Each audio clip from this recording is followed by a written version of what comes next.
When James caught his wife in bed with his brother, he never expected his own daughter would blame him for the affair. Her cruel words led to a decision that would change their relationship forever. Watch till the end. Subscribe to the channel and let us know where you're watching from in the comments. Betrayal comes in many forms. Sometimes it's subtle like a whisper in the dark. Other times it slaps you across the face with the force of a hurricane. But the worst kind, the kind that comes from those you've sacrificed everything for, the kind that makes you question every decision you've ever made. I never thought my own flesh and blood would be capable of such cruelty. Then again, I never thought my wife of 22 years would climb into bed with my brother either. Life has a way of throwing curveballs when you least expect them. The day I discovered everything started like any other Tuesday. The morning sun filtered through the blinds, casting long shadows across our bedroom floor. Sarah, my wife, had already left for her shift at the hospital. The house was quiet except for the hum of the refrigerator and the occasional creak of the old Victorian home we'd purchased when we first got married. I wasn't supposed to be home. A conference in Chicago had been canceled at the last minute, so I caught an earlier flight back. I wanted to surprise Sarah, maybe take her out for dinner at that Italian place she loved so much. We hadn't been spending much time together lately.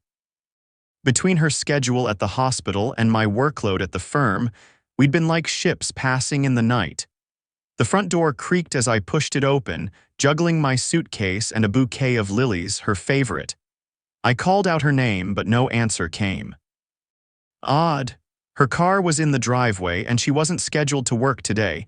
Maybe she was taking a nap. I set down my things and headed upstairs, the bouquet still in hand.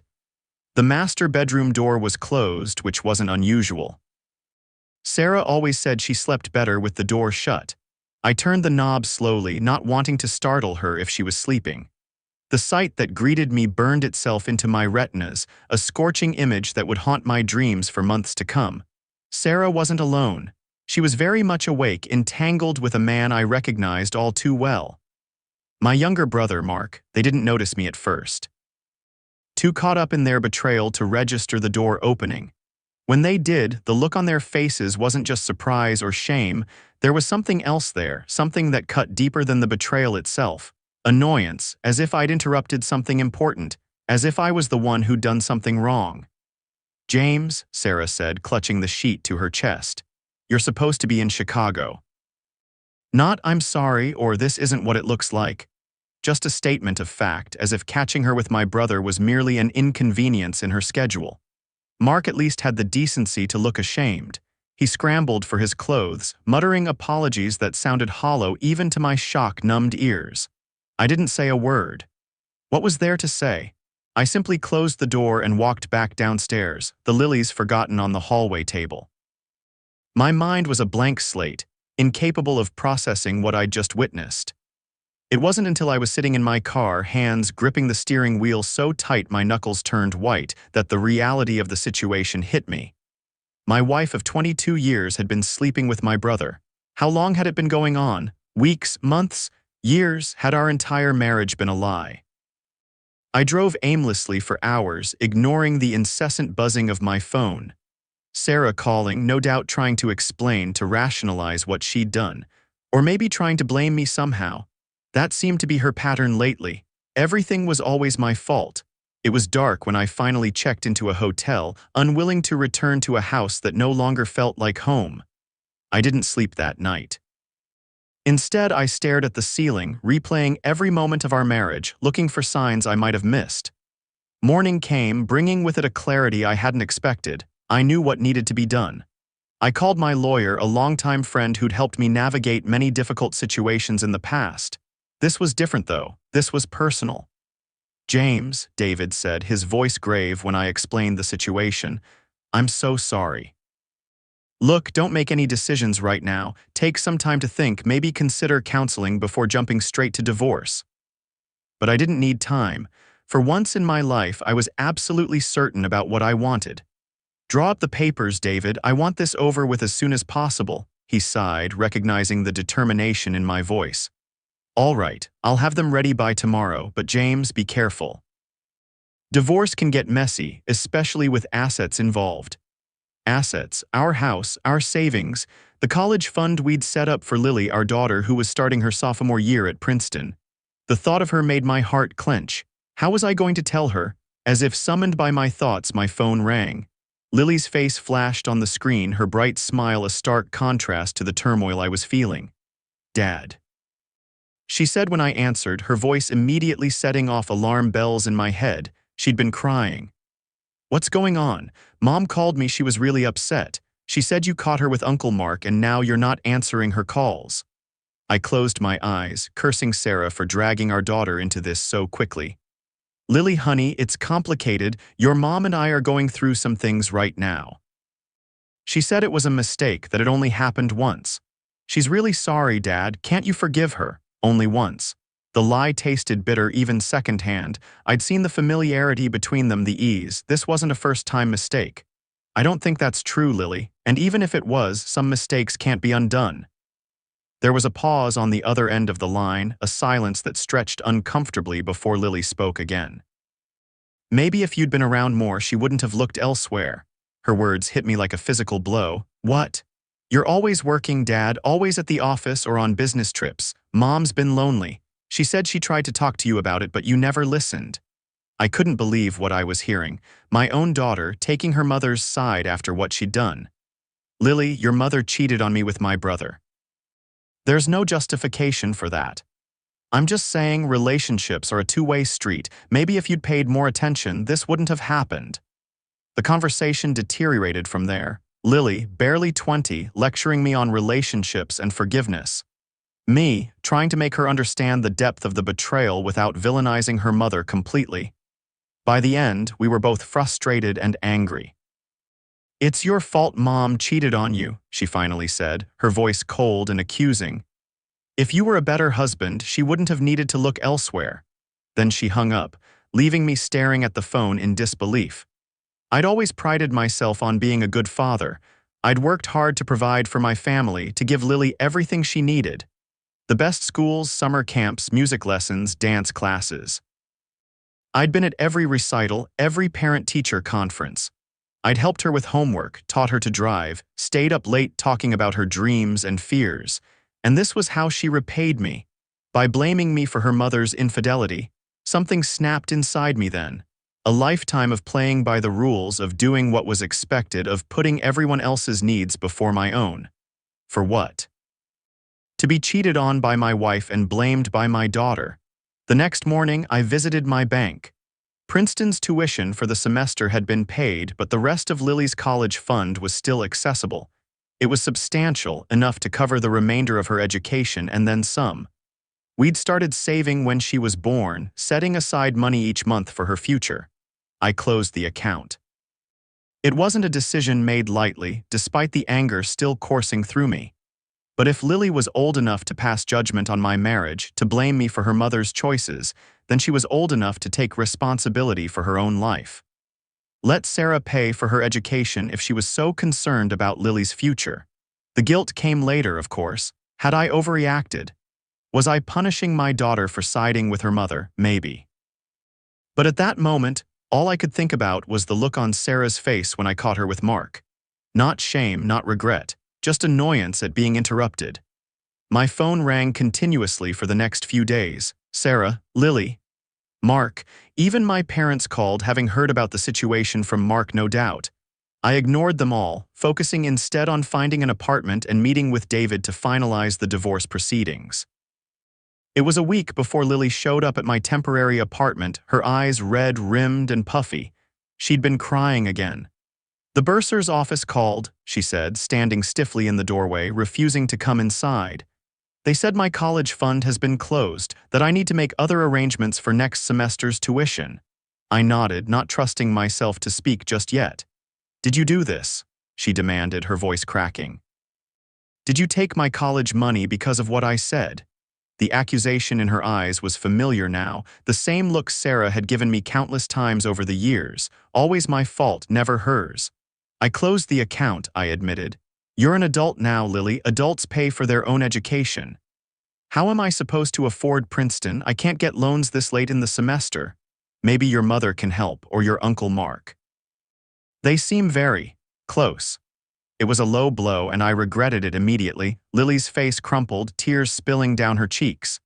I hate you, she whispered. You're punishing me for something Mom did. No, Lily, I'm holding you accountable for what you did. You chose to blame me for your mother's infidelity. You chose to take her side without knowing the full story. Those were your choices, and choices have consequences. She stared at me, shock evident on her face.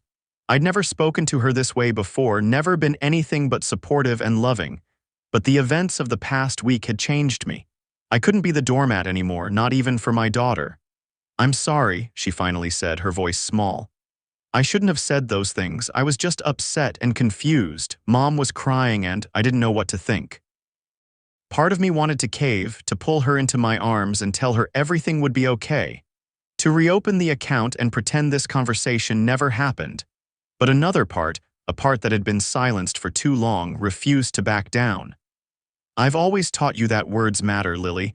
That once said, they can't be unsaid. You hurt me deeply with what you said, just when I needed your support the most. I know, she whispered, tears still flowing. I'm so sorry, Dad. Please, can we talk about this, about everything?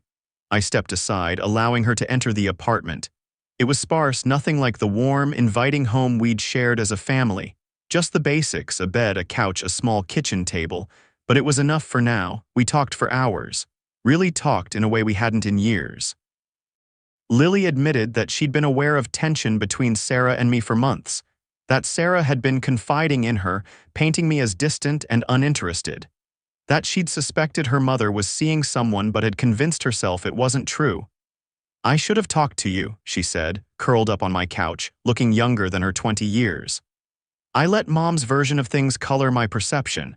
I'm sorry. I told her about the marriage from my perspective. About the long hours I'd worked to provide the lifestyle Sarah wanted.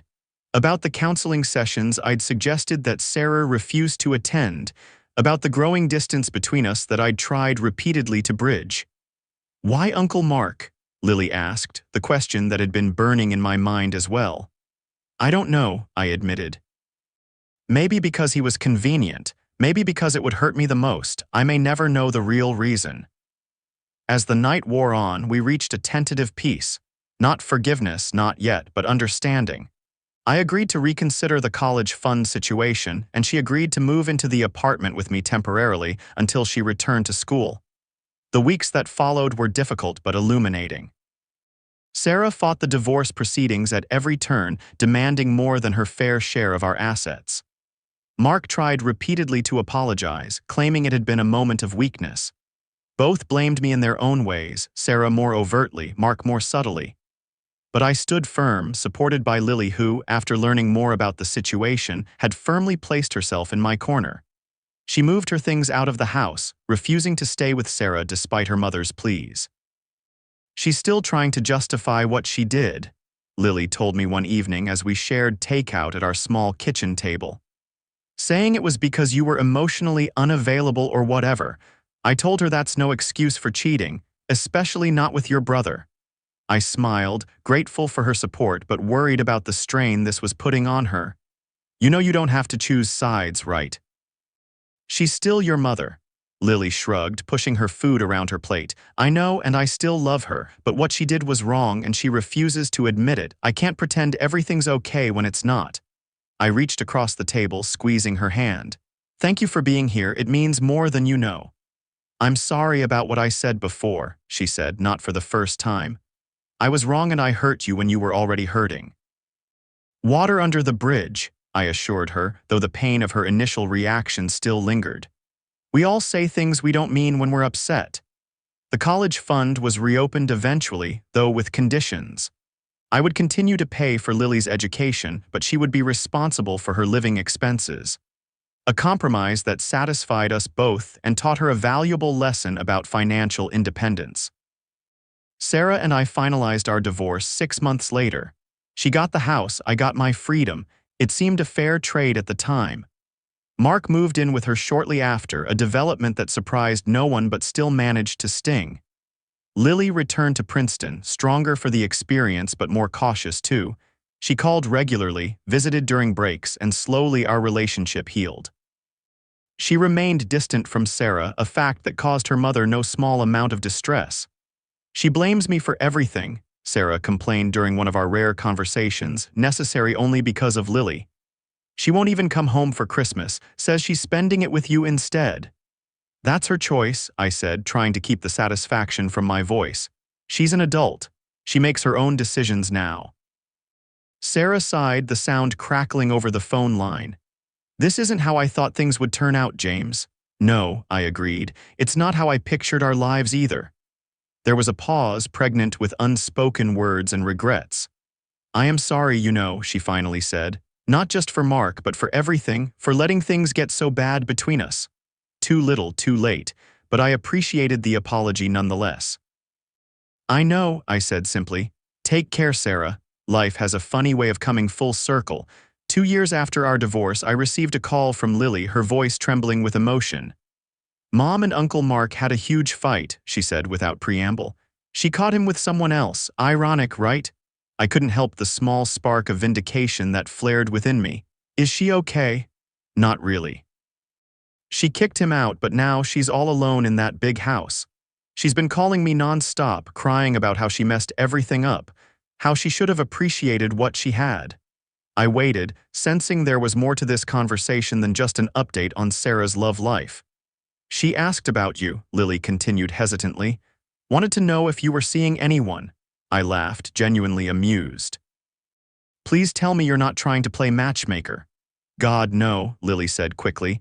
I just thought you should know she seems to be having some regrets. Well, she's not the only one with regrets, I said, thinking of all the years wasted trying to make a marriage work with someone who didn't value it. But that chapter of our lives is closed, for good. I know, Lily assured me, and honestly, I think it's for the best. You seem happier now. I was happier. The initial pain of betrayal had faded, leaving behind a strange sort of gratitude. If Sarah hadn't cheated, I might have spent the rest of my life in a loveless marriage, never knowing what true happiness felt like. I agreed. And what about you? How's the new internship going? Lily launched into a detailed description of her work at a prestigious law firm, her enthusiasm infectious. She'd grown so much over the past few years, not just academically but emotionally as well. The spoiled girl who had blamed me for her mother's infidelity was gone, replaced by a thoughtful young woman who understood the complexities of relationships and the importance of integrity. As I listened to her, pride swelling in my chest, I couldn't help but think about the day I'd closed her college fund. It had been an act born of hurt and anger, a knee-jerk reaction to her hurtful words. But in a strange way, it had been the catalyst for our relationship's transformation. It had forced us to confront uncomfortable truths, to communicate openly and honestly for perhaps the first time. Dad, Lily's voice pulled me from my thoughts. You still there? Yeah, sorry, just thinking about how far we've come. From me saying horrible things and you canceling my college fund, she said with a short laugh. Yeah, not our finest moment, but an important one, I pointed out. Sometimes we need to hit rock bottom before we can start climbing back up. Wise words from the man who once ate an entire chocolate cake for dinner because, and I quote, I'm an adult and no one can stop me.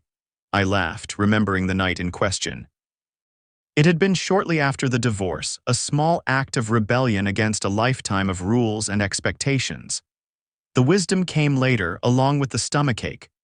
We chatted for a while longer before Lily had to go, promising to visit soon. After we hung up, I sat in silence, reflecting on the journey of the past few years. The betrayal had nearly broken me. The sight of Sarah with Mark, the cruel words from Lily, the dissolution of the family I'd worked so hard to build. But I'd survived. More than that, I'd emerged stronger, more self-aware, more determined to live life on my own terms. If someone had told me on that terrible Tuesday morning that in a few years I'd be genuinely happy, I wouldn't have believed them. But here I was, content in a way I hadn't been for decades. My phone buzzed with a text from Lily, "Love you, Dad." Thanks for everything. Simple words, but they meant everything. They were proof that even the deepest wounds could heal, that relationships could be rebuilt stronger than before, that sometimes what feels like an ending is actually just a new beginning. I texted back, "Love you too, always will." And in that moment, sitting alone in my apartment with a smile on my face, I knew it was true. Despite everything, despite the pain and betrayal, the love remained. Different now, wiser, more resilient, but still undeniably love. The journey hadn't been easy. There had been dark days when the anger threatened to consume me, when the hurt felt too overwhelming to bear. Days when I questioned every decision I'd ever made, every moment of our marriage, every sacrifice for a family that had fractured so completely. But there had also been moments of unexpected joy, of rediscovery, of freedom. I'd traveled, something Sarah had always resisted. I'd reconnected with old friends, taken up hobbies I'd abandoned years ago. I'd even started dating again, tentatively at first, then with growing confidence. Life after betrayal wasn't perfect. There were still occasional pangs of regret, still moments when a random memory would catch me off guard. But those moments grew fewer and further between as time passed. The greatest lesson I'd learned, the one I hoped to pass on to Lily, was that while we can't control what happens to us, we can control how we respond. Sarah's infidelity had been a defining moment in my life, but I refused to let it define me forever. "It's your fault Mom cheated on you," Lily had said in a moment of blind loyalty and confusion. Words that had cut deep, that had prompted a drastic reaction from me. But now I understood something I couldn't see then. Those words, painful as they were, had been a wake-up call. They had forced me to confront not just Sarah's betrayal but my own role in our failing marriage. Not the infidelity that had been entirely her choice, but the distance that had grown between us over the years. I had worked too much, prioritized providing over being present.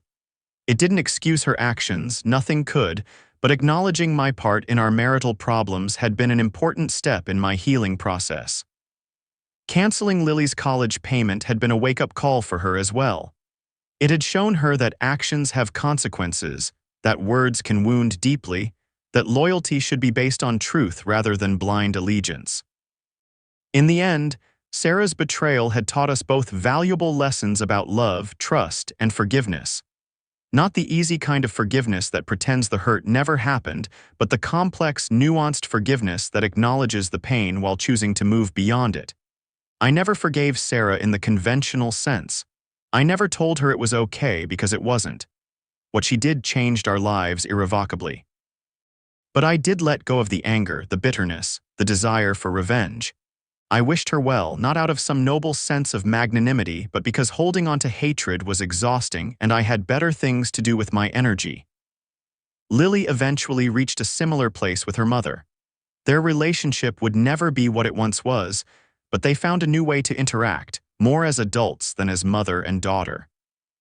Sarah had to earn back Lily's respect, a process that was still ongoing but progressing. As for Mark, I cut him out of my life completely. Some betrayals are too deep, too personal to ever fully forgive. He sent Christmas cards, made occasional attempts to reconnect, but I maintained my distance. Some bridges, once burned, cannot be rebuilt. Life went on as it always does. Lily graduated with honors, started a promising career, fell in love with a kind, honest young man who reminded me a bit of myself at that age. I found happiness in unexpected places, in solitude that wasn't lonely, in friendships that had room to grow, in work that was fulfilling rather than all-consuming. And sometimes, in quiet moments when I least expected it, I found myself grateful for the betrayal that had shattered my world. Not because it had been anything but painful, but because without it, I might never have discovered my own strength, my capacity for resilience, my ability to build a life that was truly mine. "It's your fault Mom cheated on you," Lily had said. Words spoken in ignorance and hurt, words she'd apologized for countless times since. But in a way, she'd been right, though not in the way she meant. It had been my fault for believing in a marriage that had died long before I was willing to admit it. My fault for clinging to an idea of family that no longer matched our reality. My fault for expecting loyalty from people who had already decided I wasn't worth it. And that realization, painful as it was, had set me free.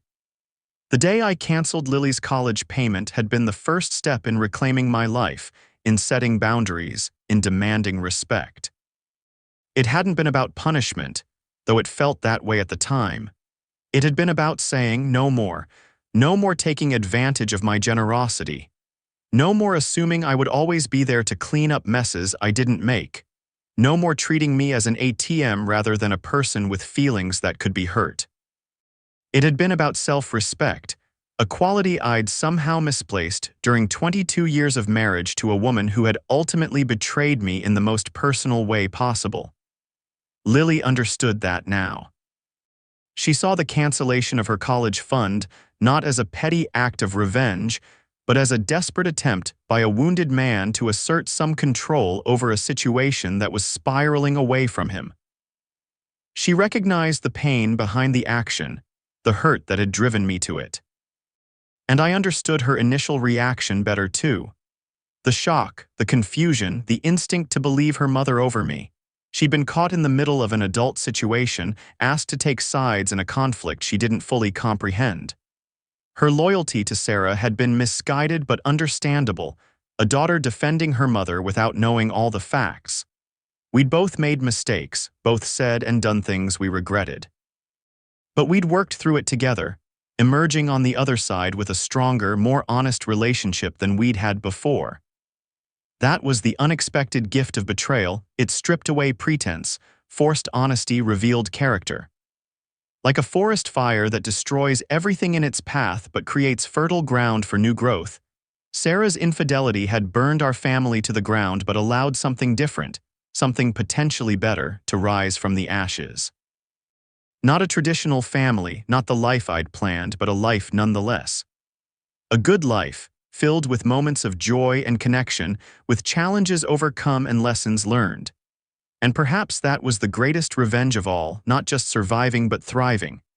Not despite the betrayal, but because of how it had changed me, shaped me, forced me to grow in ways I might otherwise have avoided. "It's your fault Mom cheated on you," Lily had said. Words that had once cut like knives but now seemed almost comical in their simplicity, their failure to capture the complex reality of human relationships. No, it hadn't been my fault. But it had been my catalyst, my turning point, my opportunity to build a different kind of life. And for that, strange as it might seem, I was grateful.